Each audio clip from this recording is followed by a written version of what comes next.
Bom, boa tarde. Eu sou o Davi Muniz, trabalho aqui no Senha Segura e hoje, juntamente com o Gabriel. Gabriel, você me ouve? Sim, perfeitamente. Consegue me ouvir também? Ótimo, ouço sim. Hoje eu vou apresentar com o Gabriel um webinar intitulado Implementando o Princípio do Privilégio Mínimo. Como todos já sabem, esse webinar está sendo gravado. Todos receberão uma, o link para acessar a gravação nos próximos dias. Nosso time vai enviar. Todos os participantes estão em modo mudo e podem utilizar a janela de chat para poder fazer qualquer tipo de pergunta, tá bom? E aí as perguntas serão respondidas ao final do webinar. Então, sem mais delongas, vamos iniciar aqui o nosso webinar. Então, a agenda de hoje, a gente vai começar apresentando o cenário das ameaças cibernéticas. Deixa eu, deixa eu ativar aqui o meu vídeo para vocês me verem melhor. A gente vai introduzir os cenários, né, do aumento das ameaças cibernéticas. Vamos introduzir o princípio do privilégio mínimo. E aí, como a gestão de acesso privilegiado entra e o senha segura também para auxiliar na implementação do princípio do privilégio mínimo. Vamos também apresentar os benefícios e os resultados da implementação de uma ferramenta como o senha segura. E, ao final, vamos fazer uma demonstração. O Gabriel vai fazer a demonstração do senha segura e como ele auxilia nessa implementação.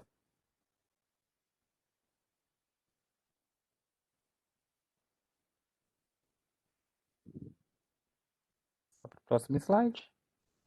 Então, primeiro, a gente vai ver o cenário do aumento das ameaças cibernéticas. Primeiro, a gente já vem aqui com essa notícia, né, essa notícia fresquinha, sobre o malware Emotet, que agora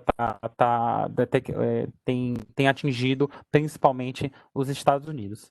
E de acordo aí com o braço de segurança cibernética do Departamento de Segurança dos Estados Unidos, esse malware, o Emotet, ele é visto como uma das ameaças contínuas mais prevalentes, à medida que ele tem como alvo aí governos estaduais e locais. E isso é uma ameaça real. Muitos órgãos governamentais, muitas prefeituras nos Estados Unidos têm sido atingidas por ransomwares e por malwares. A gente tem aí só como exemplo a cidade de New Orleans, de Nova Orleans, que foi atingida por um malware há alguns anos, salvo engano em 2019.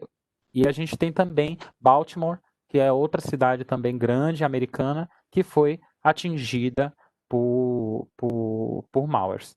E aí, voltando ao Emotet, né, ele primeiro foi identificado em 2014, e na época era uma ameaça relativamente simples, era um trojan que era usado para roubar credenciais de contas bancárias. Aí, no entanto, em 2 anos, em 2016, ele foi reinventado como um software que aí, depois de infectar um endpoint, um computador, ele consegue instalar outras ameaças, como o Trickbot, né, que é um trojan bancário, e também o Ryuk, que é um tipo de ransomware. A Garmin, todo mundo já deve ter ouvido falar. A Garmin, que é uma empresa famosa no Brasil pelas soluções deles de rastreadores fitness, né, e outros dispositivos vestíveis de GPS, rastreamento, eles também foram vítimas de um ataque cibernético. E esse ataque, ele paralisou grande parte das operações da Garmin. Inicialmente, essa interrupção parecia afetar somente usuários finais, né, que não conseguiam sincronizar os seus registros de atividades físicas na plataforma da nuvem da Garmin, que chama Garmin Connect. No entanto, foi detectado que o estrago foi muito maior. Não só a parte de pessoas, né, foi atingida, mas também o braço da Garmin não só de comunicação via satélite, que eles chamam Garmin Reach, como também a rede Aviation, que eles chamam também as soluções para aviação. Também foram afetadas nesse incidente. Então imagina aí o impacto desse ransomware aí nas operações para as pessoas que utilizam os serviços da Garmin. Para vocês terem ideia, os pilotos de avião, eles não conseguiam atualizar os seus bancos de dados para navegação aérea, e não só isso, os alpinistas também perderam a capacidade dos dispositivos para exploração à terra, que inclusive são utilizados para emitir código SOS. Então imagina você, um alpinista, sem conseguir ter nenhum tipo de comunicação via satélite a partir do seu dispositivo.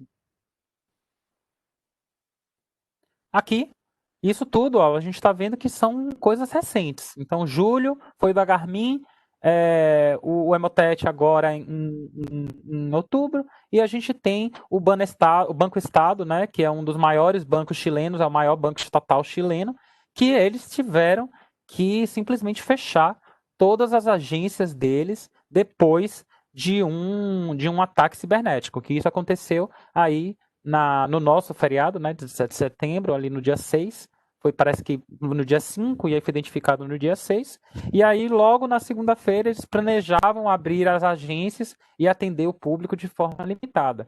Mas aí mudaram de ideia e eles determinaram que todas as agências iriam permanecer fechados até que o problema fosse resolvido. No dia 8 de setembro, né, na terça-feira, eles conseguiram abrir somente parte das agências, então eles têm 416 agências no Chile, eles conseguiram abrir somente 164, aí não dá um terço das agências, e aí eles ainda tiveram durante muito tempo problemas para poder restabelecer.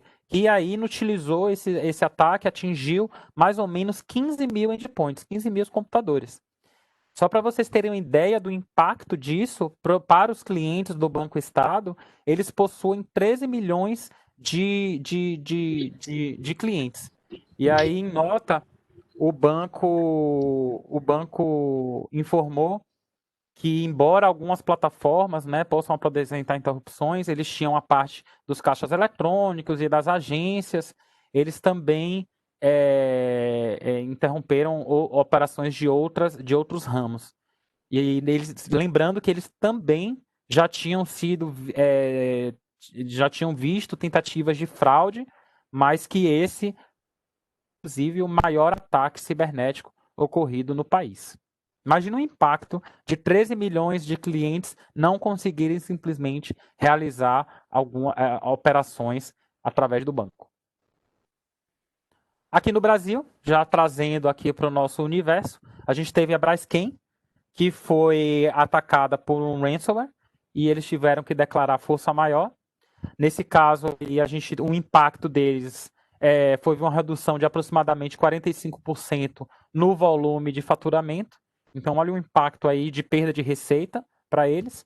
E aí, em comunicado, a Braskem disse que os sistemas de proteção deles tinham detectado uma tentativa de ataque aos servidores. E apesar deles terem um sistema de defesa aparentemente eficiente, eles entraram em modo de segurança, né, que é o que eles chamam de força maior. Em função disso, eles tiveram atraso no faturamento, expedição. E aí, para quem não sabe,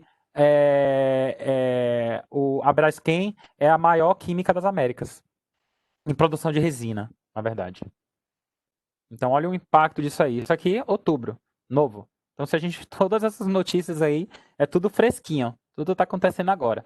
Inclusive, eu nem falei, mas muitos analistas de segurança consideram 2020 o ano do ransomware. E a tendência é que aumente. Aqui, a gente trouxe uma pesquisa, que aí, né, pelo que a gente consegue ver aí nesse gráfico, o Brasil fica em segundo lugar, atrás apenas da Índia, em percentual de organizações que foram atingidas por um ransomware, né, no universo global que foi pesquisado. Dessas organizações que foram atingidas por ransomware, 28% delas pagaram o resgate. E aí, voltando ao caso da Garmin, eles foram uma das organizações, né, que pagaram o resgate, aproximadamente aí 10 milhões de dólares. E o custo de remediação dos ataques cibernéticos aí fica na casa, no Brasil, fica na casa aí dos 600 mil dólares. Que convertido em real, daí umas 3 pila como a gente costuma falar. Imagina o impacto disso para uma empresa de médio pequeno porte. Isso aí faz fechar qualquer empresa, né? Aqui a gente traz mais dados para a gente ver como o ransomware, né, como os ataques cibernéticos estão sendo bastante explorados. Então, no relatório da Verizon, 45% dos ataques pesquisados envolveu hacking, né, como técnica. E ataques hacking, só para a gente ter isso claro aqui, são aqueles que envolvem ou credenciais roubadas ou descobertas através de brute force, né, de métodos de força bruta. Aqueles também que envolvem exploração de vulnerabilidades e também ataques que utilizam backdoor e aquele sistema C2, né, que a gente chama Command and Control. E são sistemas utilizados pelos atacantes maliciosos para gerenciar sessões remotas em hosts comprometidos. E desses 45% dos ataques que envolveram hacking como técnica, 80% desses ataques utilizaram credenciais roubadas ou obtidas através de força bruta. E a gente costuma dizer, né, que credenciais privilegiadas são a chave do reino, que consegue mover dentro do ambiente e consegue fazer bastante dano. E aí, 37% dos ataques pesquisados envolveram credenciais roubadas, ou seja, mais de um terço desses ataques cibernéticos. E aí, para a gente ver como é crítico as credenciais privilegiadas, o custo médio de um ataque desse tipo é de 4,7 milhões de dólares. Enquanto que a média do custo geral, de acordo com o estudo, né, do relatório, foi de 3,86 milhões. Então, o custo de um ataque cibernético envolvendo credenciais privilegiadas é maior, é bem maior do que um custo de médio de um ataque cibernético. E a indústria de saúde, chega a 8,6 milhões. Em tempos de Covid, é uma indústria que está sendo bastante alvo aí dos atacantes maliciosos.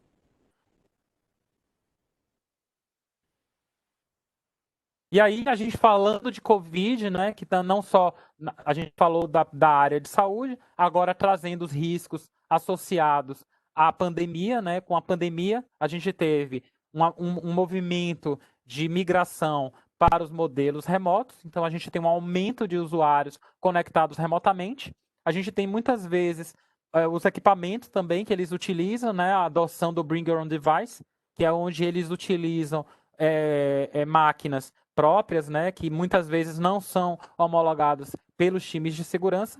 A gente tem também o risco do Shadow IT, ainda mais se você possui nos endpoints. A gente tem credenciais administrativas, então o funcionário consegue instalar qualquer tipo de programa não homologado pelos times de segurança. E aí, a gente tem políticas de segurança menos restrita, o que aí pode levar ao abuso de privilégio, que é um dos principais métodos para realizar ataques cibernéticos e também se expandirem dentro da rede. E, consequentemente, menor controle e monitoramento de endpoints. E aí, só para dar um exemplo, dois ataques muito comuns dependem de privilégio da execução. A primeira delas, o primeiro desses tipos de ataque, é quando um usuário executando com a credencial com privilégios, né, é induzido a abrir um anexo malicioso ou então obtém um malware através de algum site na internet, como um malware que ele carrega silenciosamente em segundo plano. E as contas privilegiadas, elas apenas fazem com que esses ataques sejam bem-sucedidos rapidamente e que as máquinas dos usuários possam ser controladas ou possam ter keylogs, né, instalados para poder armazenar o que o usuário digita. E aí você tem o que o usuário digita, você aí vai ter um infinito. Imagina o quanto de informação você não consegue só rastreando o que é que o usuário está digitando. E também a execução de processos maliciosos. A segunda técnica comum é a elevação do privilégio, ao usuário, o atacante malicioso, adivinhar ou quebrar uma senha para um usuário administrativo e assim obter acesso em uma máquina de destino. E aí a gente tem, por exemplo, a reutilização de senhas. Então, por exemplo, se a gente tem uma senha que foi obtida através de um vazamento de dados, o atacante malicioso ele simplesmente pode reaproveitar essa senha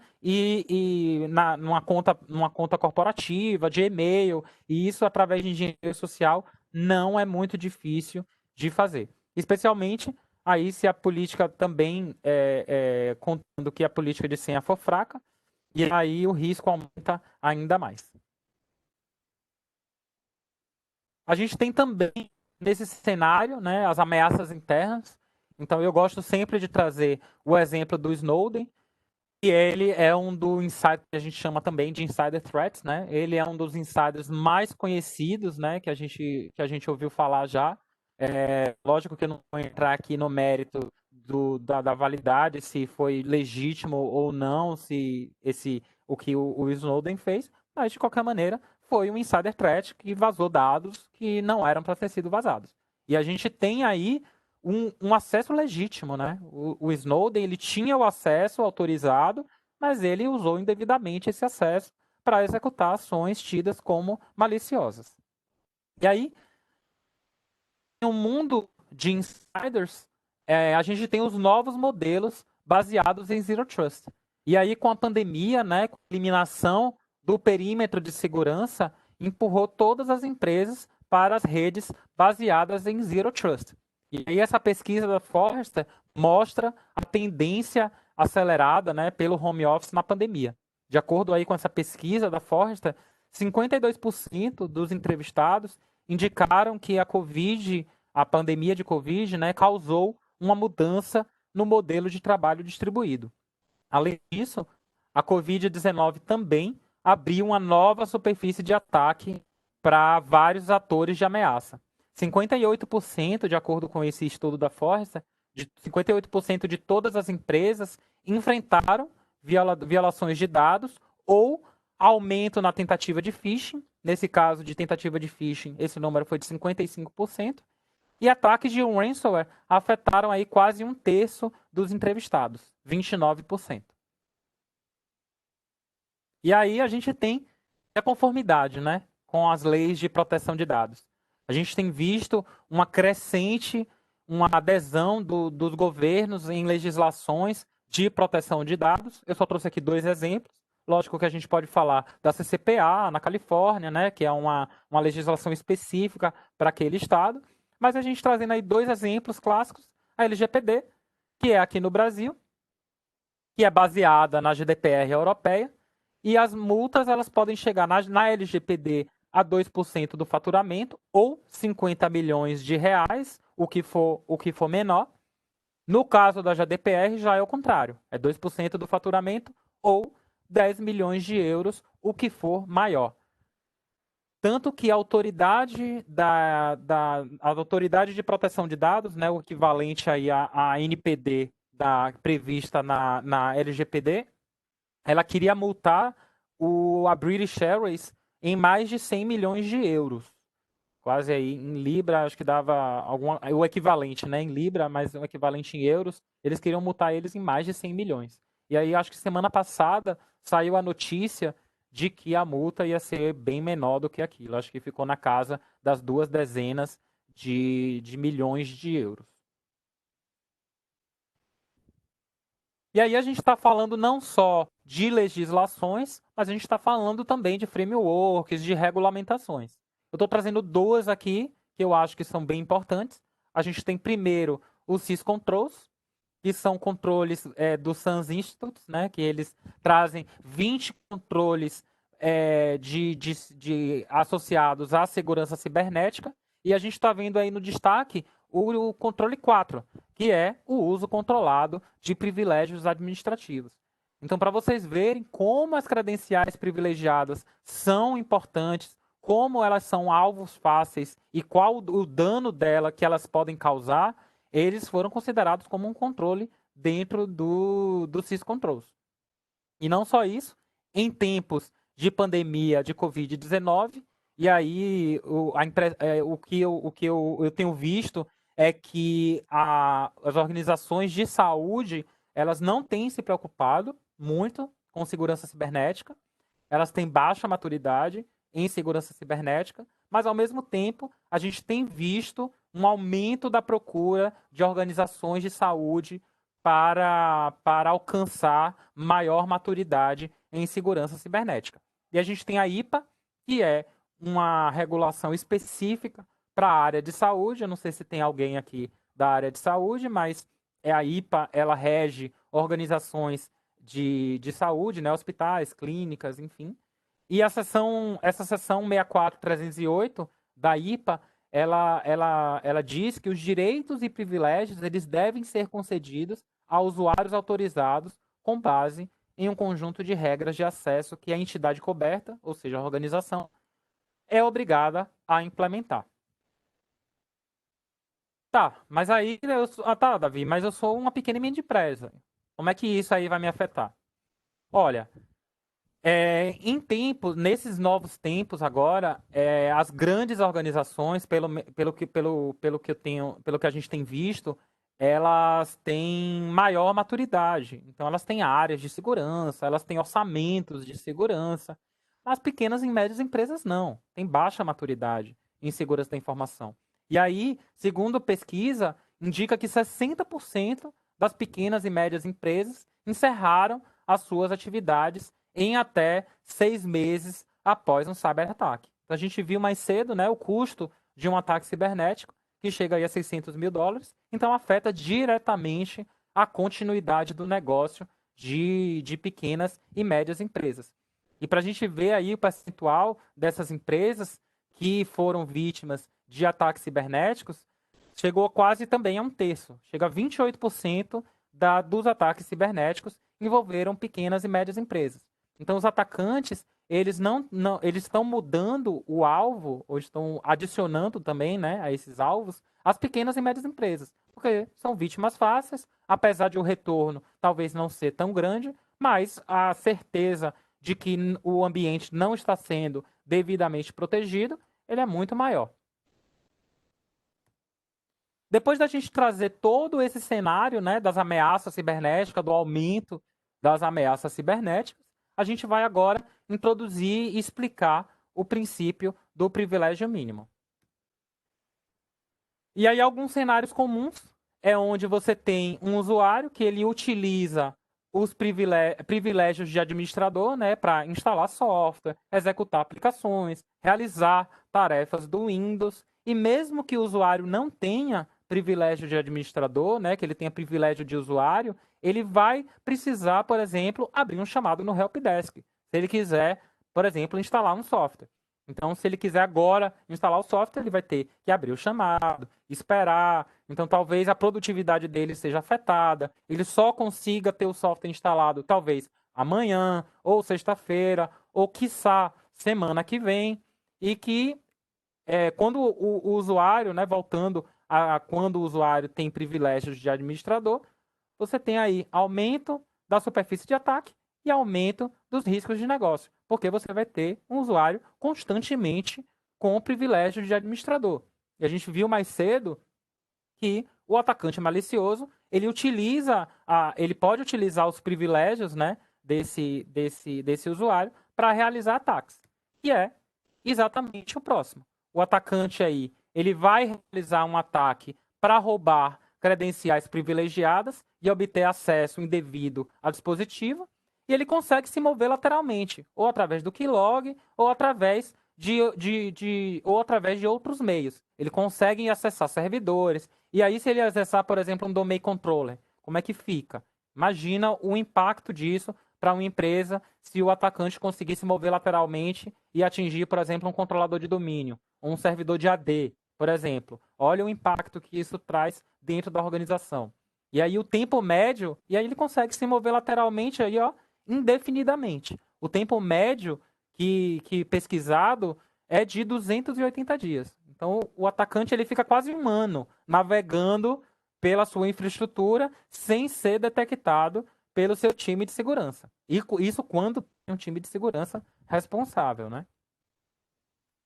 E aí, os impactos de um ataque cibernético. Se o cara consegue se mover lateralmente e fazer tanto dano, você tem aí perda de confiança, não só de clientes, mas também de funcionários, de parceiros, de fornecedores.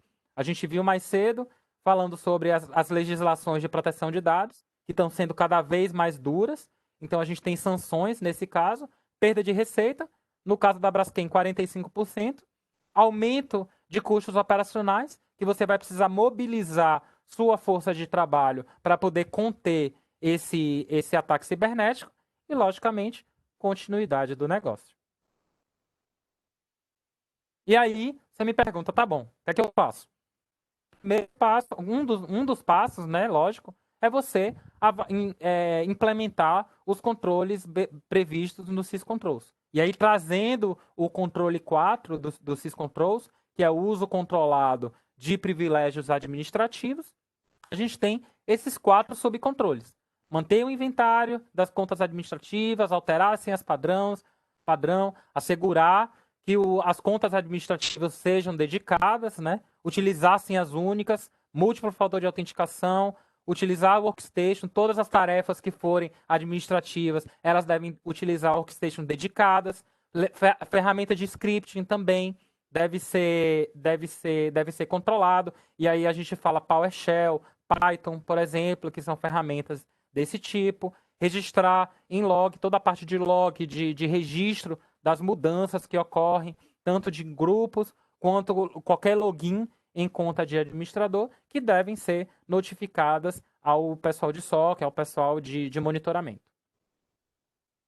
E aí, trazendo a realidade, desculpa, a realidade da gestão do acesso privilegiado, a gente tem aqui esse diagrama do Senha Segura. Então, o Senha Segura, ele é uma solução de PAN, que ele permite você não só agir como um cofre de senhas. Então, o cofre ele entrega a senha para o usuário faz acesso direto ao dispositivo, e esse dispositivo pode ser ambientes em nuvem, pode ser mídias sociais, podem ser servidores, podem ser ativos de rede, podem ser aplicações, podem ser bancos de dados. Toda essa gama de dispositivos o Senha Segura auxilia a proteger. Mas aí, se a gente quer, o Senha Segura também consegue, e aí eu acho que é o nível de maturidade maior, o Senha Segura ele consegue também realizar sessões remotas dentro desses dispositivos. E aí ele atua como um proxy, né, autenticando o usuário, entregando a sessão de maneira transparente para o usuário. Tudo isso com análise de comportamento, com análise de ameaça, rastreabilidade, gravação de logs, alertas, envio de alertas através de Ciências Log. A gente tem todos esses sistemas auxiliares, backup, integração com AD, monitoramento. E aí, trazendo, né, a realidade do que a gente falou mais cedo, do SysControls, o Scan Discovery do Senha Segura, ele permite a descoberta, cadastro e gerenciamento dos dispositivos no ambiente e suas respectivas credenciais, como varrendo e analisando todos esses dispositivos na rede. E aí qualquer ativo, esse Scan Discovery, ele pode ser um Scan Discovery contínuo, que aí ele vai, qualquer ativo que for inserido no ambiente é automaticamente cadastrado no Senha Segura. E aí a gente consegue também com os demais controles. A gente vai entrar toda nessa parte das funcionalidades do Senha Segura. Além do Senha Segura, que é o PASM, né, que é o Privileged Access and Session Management, a gente vai ter também o nosso Senha Segura Go, que é o que a gente vai demonstrar daqui a pouco, que o Gabriel vai demonstrar daqui a pouco. Então, o Senha Segura Go, ele é uma solução PEDM, que o Gabriel vai explicar como é que funciona esse tipo, mas basicamente aí é uma ferramenta para elevação e delegação de privilégio. Que aí você consegue executar aplicações, você consegue executar funções do painel de controle, macros de automação, você consegue alterar, modificar adaptadores de rede, compartilhamentos de rede, e também ele consegue entregar senhas de credenciais dos dispositivos. Isso tudo com rastreabilidade e todos aqueles, a mesma análise de ameaça e alertas, tudo isso integrado à solução de PAN. Eu gosto de fazer esse diagrama de gestão de acesso privilegiado. Então aí a gente tem quase um framework, né, para indicar o nível de maturidade. Aí vocês podem até analisar aí para ver qual estado, qual o nível de maturidade na organização de vocês. A gente vai ter aí desde o nível 0, que você não tem nenhum tipo de nível de controle. Você vai ter aí só usuários genéricos, que você não consegue ter nenhum tipo de rastreabilidade das ações privilegiadas, mas, no entanto, seu risco de negócio aí está no máximo e sua maturidade em PAN é mínima. E aí a gente vai evoluindo até a gente chegar no máximo de nível de controle em PAN, onde você utiliza uma solução para gestão de sessão privilegiada, ou seja, você não faz mais a visualização da senha, você apenas utiliza o senha segura como proxy de acesso, para você ter toda a rastreabilidade, né, gravação de sessão, uma série de outras vantagens que o senha segura traz, gravação em log, tudo isso. Isso a gente recomenda também, utilizando o senha segura, você bloquear os seus dispositivos para realizar sessões remotas fora da solução, ou seja, você bloqueia o seu você configura o seu firewall, bloqueia todas as portas e deixa o usuário fazendo sessão através do senha segura. E aí você tem máxima rastreabilidade das ações privilegiadas. Você utiliza o Scan Discovery para fazer descoberta em onboard contínuos de dispositivos e credenciais. Você utiliza também o múltiplo fator de autenticação, análise de comportamento, blacklists, whitelists, greylists, workflow de aprovação.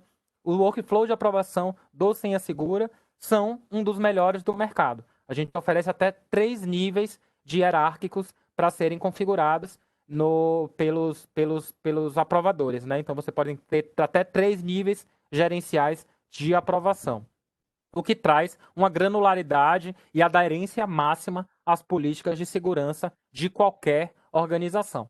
Além disso, segregação de contas de usuários e administrador com controle de privilégios. E aí você utiliza as contas de usuário comum e elevação de privilégio com o administrador. Isso aí, seu risco de negócio vai ser mínimo e sua maturidade em PAN vai ser alta. A gente tem aí, para vocês entenderem e terem noção de como a gestão de acesso privilegiado é importante, o Gartner elencou já pelo segundo ano seguido, 2018 e 2019, a gestão de acesso privilegiado como top projeto de segurança, tá bom? Pelo fato delas, como o próprio texto diz aí, são muito atrativos, são alvos muito fáceis para atacantes.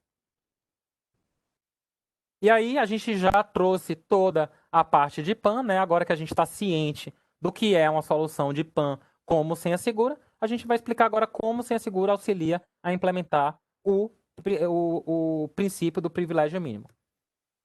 Então, a gente já falou aí do Scan Discovery, né? Que ele pode ser utilizado para descobrir tanto dispositivos como credenciais, chaves SSH, toda a parte de DevOps também. A gente foi elogiado pelo Gartner, né, no último relatório no quadrante mágico. Nossas capacidades de DevOps aí são uma das melhores do mercado.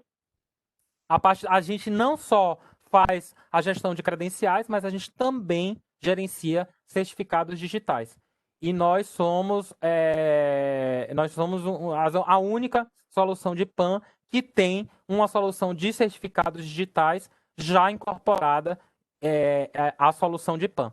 Inclusive, a gente já fez um webinar sobre a parte de certificados. Se vocês quiserem, manda um e-mail para a gente ou escreve aqui no chat que a gente envia a gravação para vocês, tá bom? Além disso, o Senha Segura permite gestão de credenciais, e aí para mitigar vazamentos e riscos, né, para os dados da empresa, algumas das melhores práticas de senha inclui a gestão de credenciais na solução de PAN, a partir do recurso de troca automática de senha. E essa troca automática ela pode ser por uso, por decurso, por horário pré-determinado, também. E isso, qual é a vantagem disso? Previne que usuários compartilhem senhas ou que realizem acessos fora da solução ou em horário não autorizado. Porque aí o Senha Segura vai trocar a senha e aí o usuário não vai mais saber, ele vai ter que visualizar a senha novamente. Além disso, a gente pode configurar a força da senha. Então você pode fazer a combinação de símbolos, números, letras maiúsculas, letras minúsculas. Então, Senha Segura permite uma gama de combinações de força de senha. E isso é muito importante em sistemas legados, por exemplo, que não permitem alguns tipos de caracteres na composição da senha. Ou até mesmo algum tipo de sistema que diz, olha, você não pode ter 2 símbolos seguidos, ou você não pode ter X números. Então, tudo isso o Senha Segura traz para poder permitir máxima compatibilidade e aderência aos dispositivos do seu parque. Além disso, o Senha Segura oferece uma solução de MFA, né? Ele tem um MFA também, tanto para você fazer saque da senha, visualizar a senha, né? O que a gente chama saque de senha, quanto também para você realizar uma sessão remota, ou simplesmente para você fazer o login na solução de PAN. E aí ele oferece esse recurso de autenticação, que oferece uma camada adicional de segurança nesse processo de utilização da ferramenta de PAN. E adicionalmente, né, a senha, ou seja, o MFA, né, esse novo fator de autenticação, é o usuário digitando um código numérico gerado por um aplicativo no smartphone. Além disso, o Senha Segura oferece monitoramento de ações privilegiadas, auditoria, alerta, bloqueios de comando, pontuação de comandos, toda a parte de detecção de movimentação lateral e de elevação de privilégio, além do comportamento de usuário, que aí você pode configurar os acessos ou consultas por uma série de critérios, como o número de acesso, em excesso, horário em comum. Então, os nossos algoritmos aí, baseados em inteligência artificial, eles conseguem detectar um acesso suspeito e já trazer isso para o seu pessoal de SOC, de monitoramento. Além disso, os relatórios do Senha Segura são relatórios completos, o que permite redução de custo operacional, né, e do tempo de resposta com auditorias, os dashboards de informações, o nosso radar de ameaças aí é único no mercado e permite visibilidade total das ações privilegiadas. Então a gente tem um radarzinho gráfico de informações que você consegue colocar projetado no seu SOC para poder visualizar isso. E além disso, você consegue integrar aí com a sua solução de CIEM e de Syslog para envio de alerta de atividades suspeitas. E aí, quais são os benefícios e resultados? A gente tem aí o ajuste, né, dos privilégios e dos acessos, e aí a gente costuma dizer que esse ajuste ele é um balanço entre segurança e produtividade. Por quê? Porque se você aumenta muito o nível de segurança, se você cria muitos controles de segurança, você com certeza vai diminuir a produtividade do seu time, do seu time operacional. Mas aí, se você diminuir muito os controles de segurança, você vai aumentar a produtividade, mas qual é o preço a se pagar? Maior risco de ataques cibernéticos.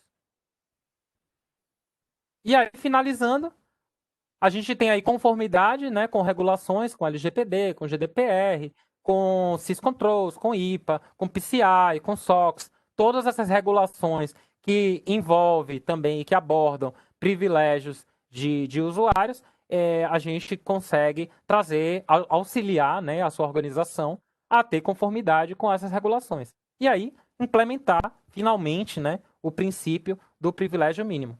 E aí eu até esqueci, né, de falar o que é o privilégio mínimo. O princípio do privilégio mínimo, ele diz que o usuário ele deve ter o acesso necessário para realizar as suas atividades, que é também chamado do need to know. Ou seja, ele precisa do acesso apenas para executar aquilo que ele é designado a fazer, nem mais e nem menos. E aí você reduz riscos de negócio, você reduz riscos cibernéticos e você garante a continuidade do seu negócio.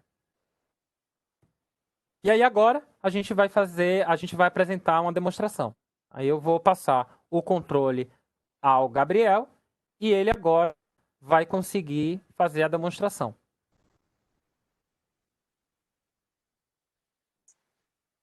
Boa tarde. Já compartilhei minha tela. Conseguem visualizar? Eu consigo visualizar sim, Gabriel. Perfeito. Então, mais uma vez, boa tarde. Meu nome é Gabriel Oba.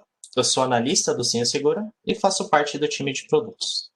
Meu objetivo aqui é apresentar um caso de uso aplicando o princípio do privilégio mínimo utilizando o Sim Segura Go. Tá bom, Gabriel. Mas o que é o Sim Segura Go? O Sim Segura Go ele é um PDM, que significa que ele é um Privilege Elevation and Delegation Management, que é uma aplicação que tem como objetivo dar o acesso granularizado em dispositivos, né? E alguns exemplos de funcionalidades seriam, por exemplo, dar permissão ou restrição para instalar e executar aplicações, dar acesso a diretórios, liberar funções nativas do Windows, adaptadores de rede, desinstalar aplicações, entre outros, tá? De modo geral, ele permite ou restringe privilégios baseados nas políticas criadas. Então, primeiro, para contextualizar, eu tenho sim o SeguraGo instalado na minha máquina. Essa é a carinha dele, tá? E nesse momento eu não vou entrar em detalhes de instalação e configuração, até porque não é o objetivo dessa apresentação. Mas qualquer dúvida também fiquem à vontade para perguntar no final da apresentação. Mas então, como que o SeguraGo funciona? Ele se comunica com o PAN e a partir disso ele carrega as políticas configuradas para aquela máquina. Então aqui eu tenho o meu cofre. Esse cofre está configurado para a minha máquina. Tá? Então, atualmente, não temos nada definido, nenhuma política do que o usuário vai poder executar. Então, nesse momento, ele pode fazer tudo. Né? E aqui, nós iremos criar essas políticas, que são listas de acesso. E essas listas de acesso, elas definem o que poderá ser executado na minha máquina. Então, ele vai definir exatamente o que a máquina vai poder executar. Tá? E além disso, essas listas elas podem ser de aplicações, automações, desinstaladores e funções de painel de controle. Tá? Só um ponto antes de criar uma lista, tem dois conceitos importantes aqui que preciso serem explicados. São os conceitos de blacklist e whitelist. Tá? E o que é o blacklist? O blacklist ele é uma lista do que iremos decidir que não poderá ser executado naquela máquina. Então, eu permito a execução de tudo, com exceção do que está naquela lista. Tá? Esse é o blacklist. E o que é whitelist? Whitelist é o oposto, né? Então, é a lista do que iremos decidir do que poderá ser executado naquela máquina. Então, eu permito somente aquelas aplicações que estão cadastradas na minha lista. Bom, essas restrições, elas aplicam o conceito de privilégio mínimo, porque eu estou diminuindo o escopo do que o usuário pode executar com o acesso administrativo. Então, eu estou dando somente o acesso necessário para aquele usuário. E o objetivo de um administrador é sempre criando essa política, né? E conforme a necessidade daquele determinado grupo de usuários, ele consegue sempre melhorar e restringir cada vez mais e deixar mais conforme com a política daquele determinado grupo de usuários, tá bom? Agora, voltando aqui para o Senso Seguro, vamos criar uma lista. Tá? Então, a gente vai criar uma política de aplicações. Vamos dar um nome a ela. Tá? Então, políticas de aplicações. Esse primeiro exemplo vai ser de blacklist. Tá? Então, vamos salvar. Criamos aqui a nossa primeira política. Tá? Vamos editar ela. Então, vamos definir agora quais aplicações não poderão ser executadas, né? Porque lembrando, blacklist eu não posso executar, está na minha lista. Nesse exemplo aqui, vamos usar o CMD, que é o Command Prompt. Né? A partir do momento que eu não na política, eu não irei poder executar ele na minha máquina, tá? Salvei aqui o CMD e a partir desse momento eu não posso executar o CMD dentro da minha máquina. Bom, voltando para o Senso Dragon, notem que ele vai carregar as políticas, né? Então, ele vai fazer um sincronismo com o servidor e vai atualizar as políticas que estão definidas para o meu usuário. E já notem que o command prompt, o CMD, ele ficou cinza. Significa que eu não consigo executar ele. Não adianta se posso tentar clicar, fazer qualquer coisa, ele não vai deixar eu executar, porque está na blacklist. Então, só dar mais um exemplo, tá? Se eu tentar executar por fora, também não consigo. Estou tentando clicar, porque o meu usuário ele não tem o privilégio para executar e nem ler nem executar o CMD. Tá? Então, com isso, bloqueamos uma aplicação. E esse foi um exemplo de blacklist. Tá? Bom, vamos voltar agora para o Senha Segura e vamos criar uma outra política, dessa vez uma política de whitelist. Então, novamente criar uma nova política de aplicações. Vamos dar um nome a ela. Dessa vez o tipo whitelist. Lembrando que whitelist são as aplicações que eu somente as aplicações que estiverem nessa lista eu vou poder executar. Tá? Então ela é mais restritiva. Eu vou salvar. Vou editar. E vou definir aqui agora quais aplicações que eu vou poder executar. Nesse caso aqui, vou colocar o TeamViewer como exemplo. Então vou procurar aqui por TeamViewer. Vou adicionar ele na minha política.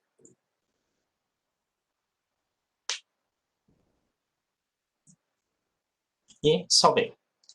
Então, a partir desse momento, para as aplicações do meu Windows, eu tenho uma política que, para executar com acesso administrativo, eu só consigo executar o TeamViewer e nada além disso. Tá?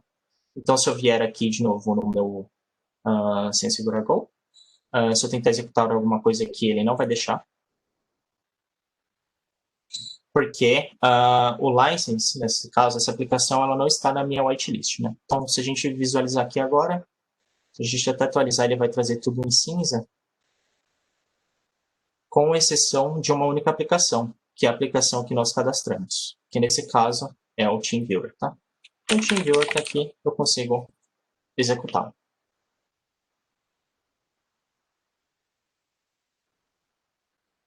Um momentinho, já abriu. Então, eu executei, defini que o meu usuário só poderia executar o TeamViewer com acesso administrativo, ele de fato executou. Tá? E a diferença é que nessa máquina, eu vou sair aqui só para mostrar para vocês. Nessa máquina eu tenho uma política onde o TeamViewer ele precisa de um acesso administrativo para ser executado. Então, se eu não executar ele pelo SenSegura-Go, ele não vai ser executado de fato. Então, deixa eu mostrar para vocês. Vou procurar aqui por TeamViewer, eu não consigo executar também. Porque o meu usuário, nesse momento, ele não tem o privilégio nem de leitura nem de execução daquele aplicativo. Então, o Senha Segura ele consegue limitar e centralizar todas as execuções do usuário. Tá? E esse foi um exemplo de whitelist. Tá? Voltando para o Senha Segura, mais um exemplo, por último. Né? Agora iremos criar uma lista do tipo Control Panel. A lista do Control Panel, basicamente, definimos quais aplicações do Windows, funções nativas do Windows, como calculadora, painel de controle, enfim, Paint. Essas funções a gente consegue definir quais elas o usuário vai poder executar. Tá? Então, eu criando essa lista, vou dar um nome para ela. Control Panel. Vou salvar.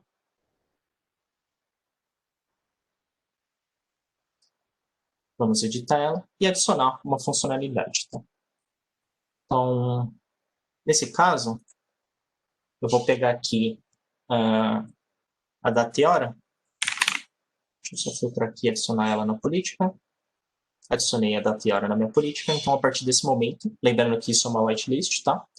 Nesse momento, eu estou definindo que das funções do painel de controle, o meu usuário vai poder executar somente data e hora. Eu peguei esse exemplo aqui só porque data e hora em casos de workstations ela não é uma função crítica, mas ainda assim ela precisa de acesso administrativo, tá?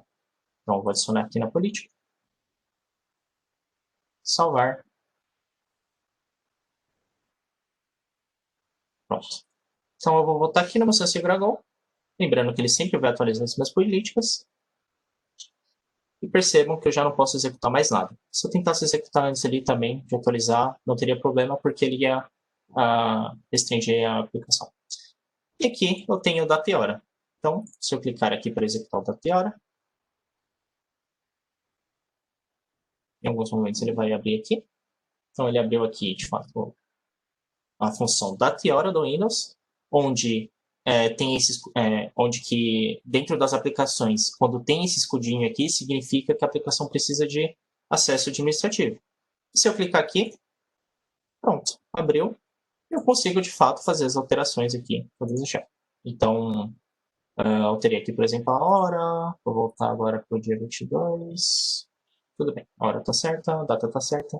Eu consigo fazer essas alterações que precisariam de um acesso administrativo.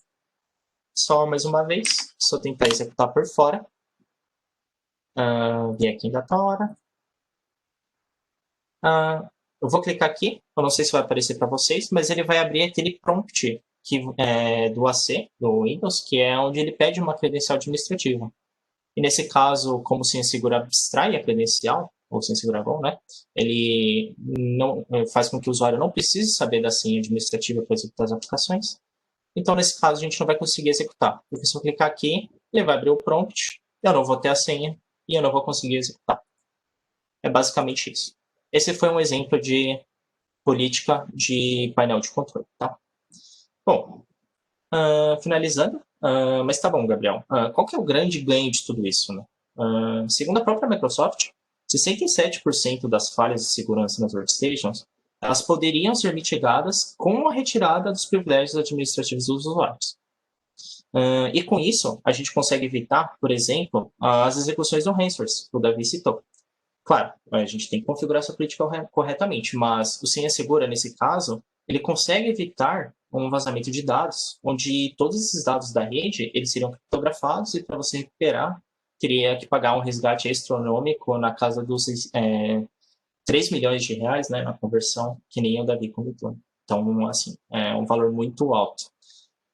Além disso, a gente consegue bloquear também essas aplicações, fazer vazamento de dados em geral no Workstation. Além disso, a gente consegue ter os logs de tudo que é executado, ter notificações, ter o monitoramento, user behavior e também temos as sessões, né? Tudo que está sendo executado aqui na minha máquina também está sendo gravado e está sendo enviado para o cofre.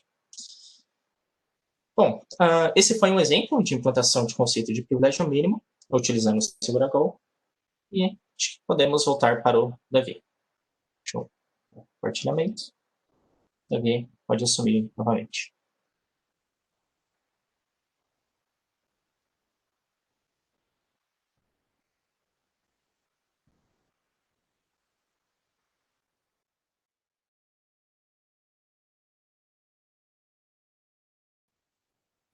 Beleza, Gabriel. Muito obrigado aí pela demonstração. E aí, se vocês quiserem saber mais, basta solicitar a demo para o nosso time comercial. Uma demonstração mais completa, lógico. E aí, vindo aqui as perguntas, né? Tem uma pergunta aqui que fala sobre as listas, né, de deny e de... A pergunta, na verdade... Deixa eu ver aqui o bate-papo. Ele pergunta se a gente já pensou em mudar os nomes dos termos blacklist e whitelist para algo como allow list e deny list, né? Eu sei que o Gartner, a pessoa, quem perguntou, cita que a NCSC, que é um órgão britânico, né, de segurança cibernética, já recomenda isso. Mas, por exemplo, o Gartner, ele utiliza realmente os termos blacklists e whitelists. Então, a gente usa mais um jargão de mercado que já é utilizado e até utilizado pelo próprio Gartner do que de outras organizações governamentais. E aí eu não sei, Gabriel, se você tem alguma coisa a acrescentar em relação a isso, no nosso time, se existe outros tipos de outras utilizações desses termos. Eu acredito que seja isso mesmo, Davi. Aí, acho que Tá bom, não teria nada a acrescentar, tá? tá bom. Outra pergunta aqui também é em relação à utilização de agentes. Estão perguntando aqui se o Senha Segura Go, qual é a forma de funcionamento dele, se ele utiliza agentes para instalar nas máquinas, como é que funciona isso, Gabriel? o Ciência Segura Go, temos tanto o PDM Linux e o PDM Go. Os dois eles são baseados em clientes, né? Porque um a gente instala tanto no Windows, o outro no Linux. Mas, assim, nesse caso a gente teria que fazer uma instalação por máquina mesmo. É um client, é um agente que fica rodando dentro de uma workstation. Ele controla, cada Segura Go é responsável por uma máquina. Entendi. Tá bom. Acho que temos isso aqui de perguntas. Deixa eu ver aqui se tem mais alguma. Não, temos só essa pergunta. Eu queria só pedir a vocês, se vocês puderem responder a pesquisa de satisfação que eu incluí aqui no nosso bate-papo. A gente vai ficar bem agradecido para poder a gente melhorar, ver quais são os nossos pontos de melhoria. De qualquer maneira, a gente vai enviar o link da pesquisa de satisfação através de e-mail, juntamente com a gravação do webinar. Então, era isso que a gente tinha para hoje. Eu queria agradecer aí a todos que estiveram conosco durante esse webinar. Queria agradecer ao Gabriel também pela demonstração e até o nosso próximo webinar. Boa tarde para todo mundo e até lá. Boa tarde.